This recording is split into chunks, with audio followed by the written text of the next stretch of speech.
So we are with Lieutenant Colonel Charles Poole. And I think when we look at survival on the battlefield as a physician, we were at the point when, I treated someone and my unit treated someone front line to the hospital. If they made it to the combat support hospital, there's a 95% survival rate.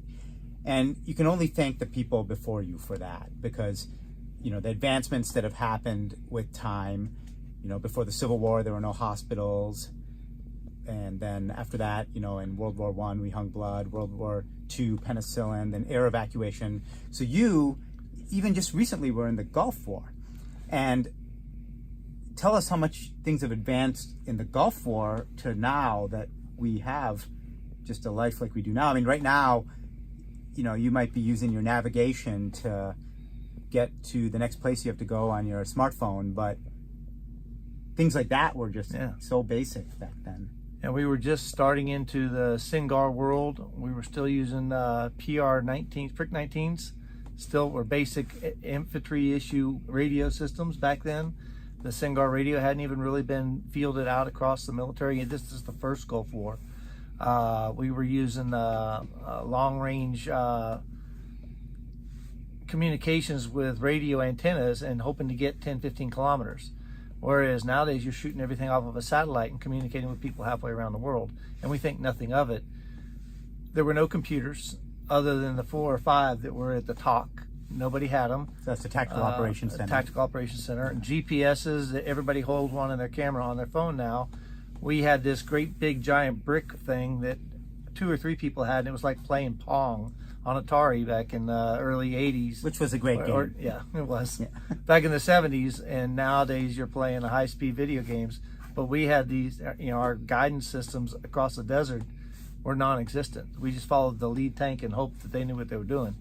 That was 1990s. Plus medical, back in the 1990s, was a single bandage that we carried with us in case we got injured. That was it. And there might be a medevac. The first sergeant had a medical kit with an aide, a medical person, typically some type of combat medic. And that was in the 113 that was supposedly following us along with us. They couldn't keep up.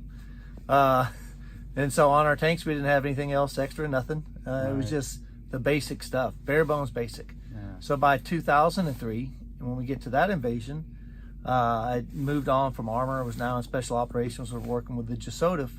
And we were kitted with almost all the newest technology and equipment, but we still only had the basic medical kit.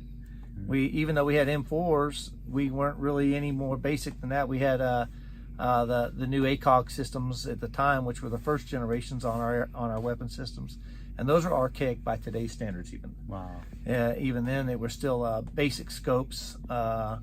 We did have scopes instead of just the iron sights, and we had the M4s, which everybody else was still carrying M16s. And this is 2003. Think about it now. So when did you first join the military? What year? 1986. So imagine, like 1986 till today, how much we've seen.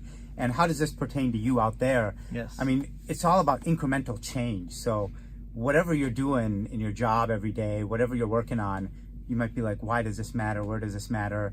But these incremental changes, little by little by little, leads to us to where we are today. And what you're doing today leads us to the future. We're at the point now when we treat someone frontline to the hospital, they make it to the hospital, they have a 95% survival rate because of the incremental changes guys like you made. So keep hustling, keep doing what you're doing. The battle continues. Let's go. The battle continues.